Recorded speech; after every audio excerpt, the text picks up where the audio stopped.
Today is September 4, 2025, and today started the second time Nashville has ever had the International Money Expo, also called the IMEX convention.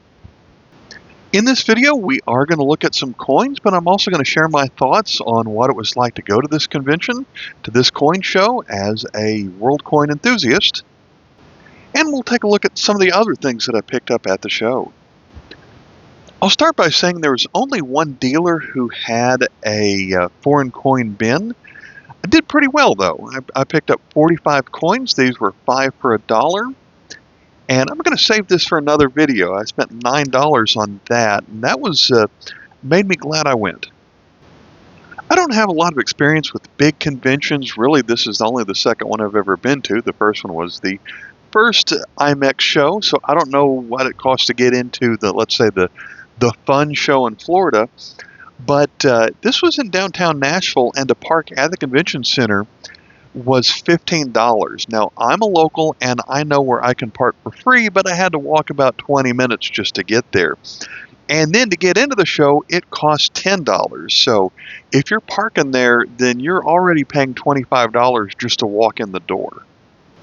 But with that, you are seeing some of the biggest players on the coin market in the whole country, such as people who would bring graded proof Morgan dollars from the United States, or let's say piles of gold coins, or showcases full of ancient coins. So a lot of dealers had the best of the best stuff at this show. But being a bigger show, there was also some swag. So when you walk in, they give you a cloth bag featuring the logo of the event, the International Money Expo. And, of course, this was sponsored by a company that had some coins and jewelry that, as a world collector, I was not interested in. Let's go through some of the other swag that I picked up. Now, this had nothing to do with coins, but there were brochures for a Buddy Ebsen exhibit, and that's not really his signature on this. That was on the photo. I don't know why these brochures were everywhere for an event in Wyoming, so I don't know what's going on with that. I should probably have left that bag on the screen. One of the tables there was the Goldback Company. If you're not familiar with Goldbacks, these are people who are trying to replace the American fiat currency with money that is actually made out of gold. Each of these bills has actual gold embedded in them. So I own one of these. I don't know if they were actually selling them at the show. Instead, they were talking about how you could sign up to be a business which would accept these in lieu of actual government-printed money, which is an interesting concept. And so these are interesting works of art that are made out of real gold, and I think that's neat. They also had stickers, so let's see, I got that Goldback sticker, and then that Goldback sticker. The Nashville Coin Club was there, and they had a flyer on how to, where their meeting times are. They meet at Trevecca University. And I finally got a wood nickel from them. So it's the NashvilleCoinClub.com, meets on the first Monday of every month. And here you go. We are in the heart of country music, so of course it's going to feature a guitar.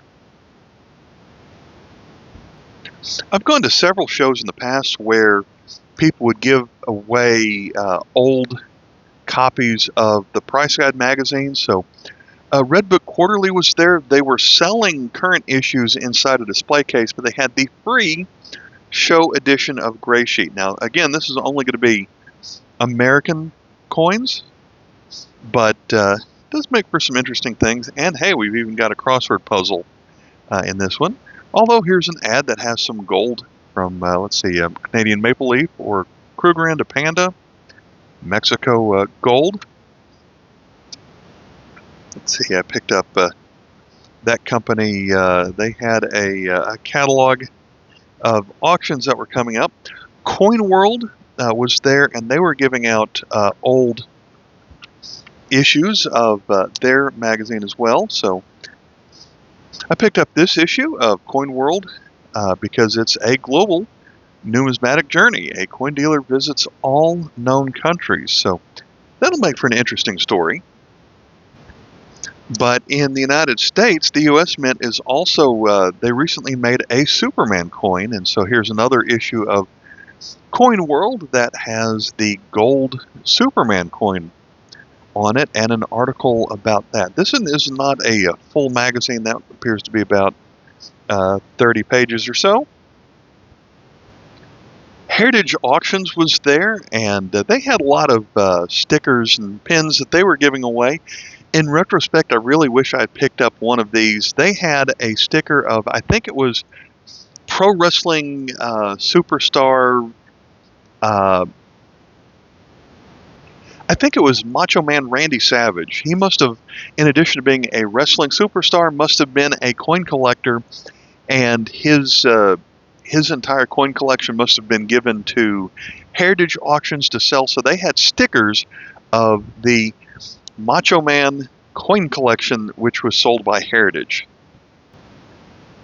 Two coin grading services were there taking submissions. NGC was not one of them. ANACS, ANACS was there, and they had a very simple booth. But PCGS was there, and there is a PCGS magazine with a really large Morgan dollar on the cover. I don't even know what is going to be in their magazine. I guess this is just another large brochure. Now they also gave out a thing of hand sanitizer, and the funny thing about this was these are just a little bit smaller than a slab coin, and they actually had the cases of slabbed coins, but they were used to hold these little bottles of hand sanitizer. So if I were to press that, it would squirt that at me. Got a black PCGS pin. Let's see, another company that was there was West Coast Coins. I got a pin from them.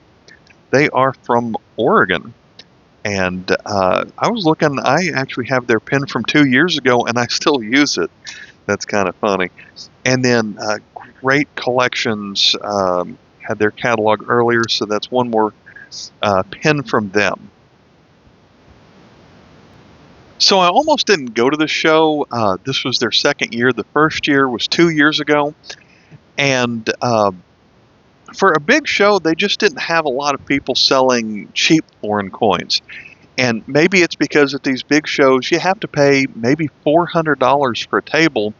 And when you're doing that, you're not going to bring out the bin of things that cost 20 cents. So there were not a lot of people with cheap things. At least that was my experience from 2 years ago. And this year it was worse because while last time there were a couple of dealers that had foreign coin bins, this year there was the one, and I'll be going through that bag in another video. And I'm really happy with what I got in that bag.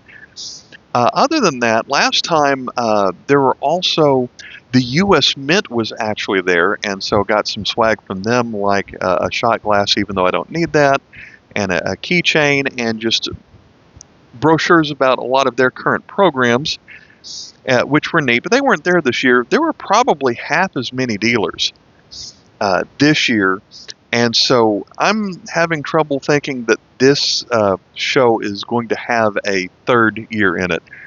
I wouldn't have even gone to it except for last year they ran on a Friday and Saturday, and this year they opened it up for Thursday also, and I work in town on Thursday, so I was there anyway. Might as well just walk to it on my lunch break and spend some time there. So if it weren't for the fact that I was already in downtown Nashville anyway, I probably would not have gone this year, because they're just if you wanted some graded high-end stuff or gold, high-end expensive silver products, you could find those, but there weren't a lot of people dealing in the cheaper things, which I'm looking for. With that said, I did buy from one other dealer, but it's a dealer that I have seen before at the Gallatin, Tennessee show, which is where the Nashville Coin Club has their yearly show, accounting to the north in Gallatin. This particular dealer focuses only on world coins, but he specializes in coins that are 200, 300, 400 years old and ancient coins, and you don't really find as many newer things from him. I went through his, what he would call a discount bin, where everything is 20% off, and I'll show you what I picked up. This first one is from Liberia, and it is a 2-cent coin. Now, this is not a denomination that was printed very often. It was previously made in 1906, but with this elephant design, they made it out of brass in 1937, and then this coin was made in 1941, and then after this year, it was never made to circulate anymore, but the Franklin Mint made it still out of copper nickel in the 70s. So in 78, it looked just like this one, and in 79, they made it again with some edge writing on it, which is not on this coin. But we've got the elephant on this side. On the back, we have where it says 2 cents, 1941. Got a palm tree in the middle. Sun setting over the waters on the left, and a sailboat on the right, a bird flying above it. Finally, I've got a good focus on this one. So, based on the condition and how rare it is, I'm happy with this coin because don't think I'd ever seen a Liberian 2-cent coin before. Certainly didn't have it. However, 20% off of this means I paid $4 for this coin, and I think universally that appears to be an overpay. The Krause catalog lists this at 50 cents, and Numista says this is worth $2. This was minted at the United States Philadelphia Mint, and it's KM12A, the A being the copper nickel version. Next, we have a bigger circulating silver coin from Japan.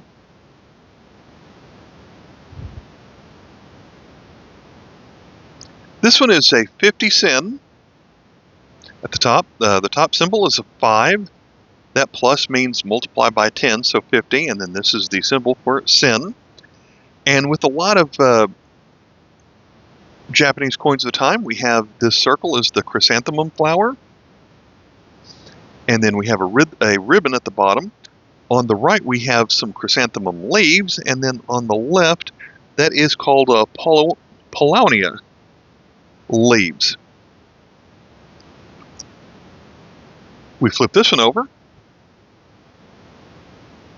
and I paid $20 for this coin. There, we get it to focus. So this one features a radiant sun in the middle. So if you look, there are some very fine details of vertical lines running through it and then rays coming off of it. Then it has a circle of some cherry blossoms. So all those little 5-pointed rosettes are going to be cherry blossoms, also called sakuras. It labels it as a 50 sen right here. This was made in 1907, but the date on here is actually, this is a 4, that is a plus, so the year 40, of the Meiji era of Japan, so it's year 40 of Meiji, which turns into 1907. This one is catalog number Y number 31. It is silver. It's 80% silver with a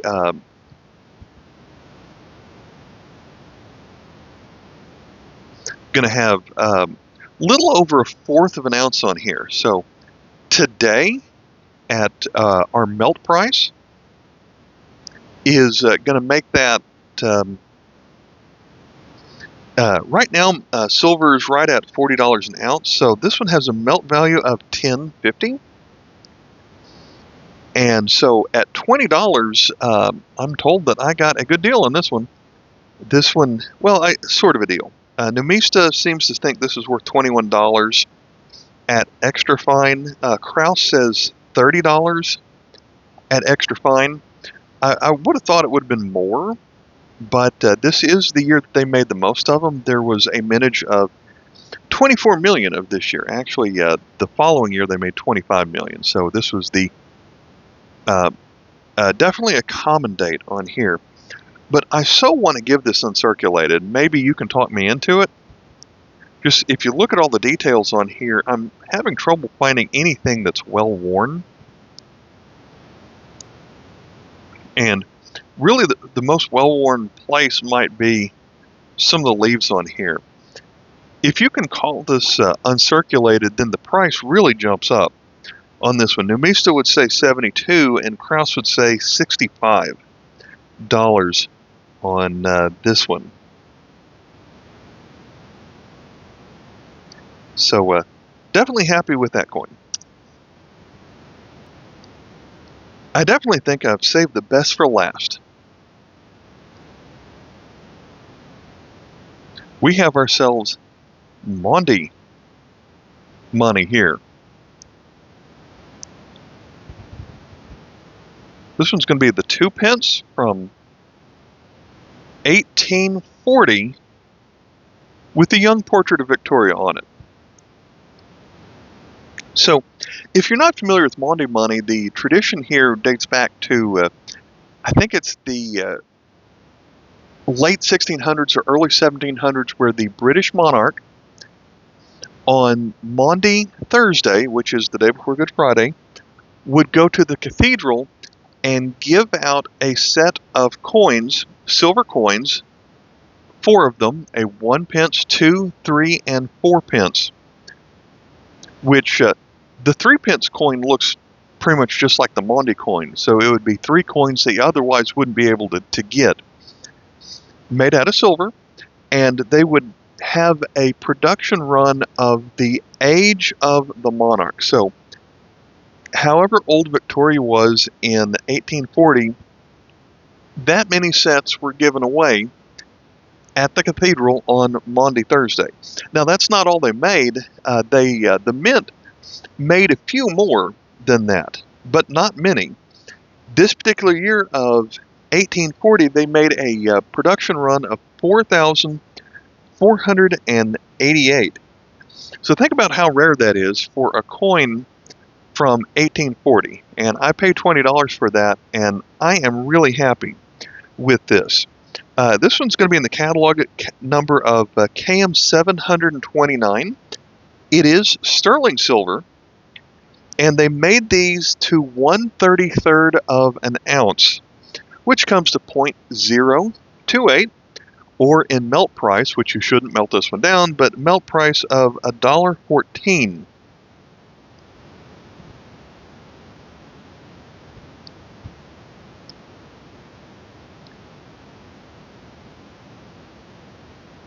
So it has a design that is very similar to the 3 pence, but smaller. And then the 1 pence is even smaller than this one. And then there's a 4 pence, which is bigger than the 3 pence.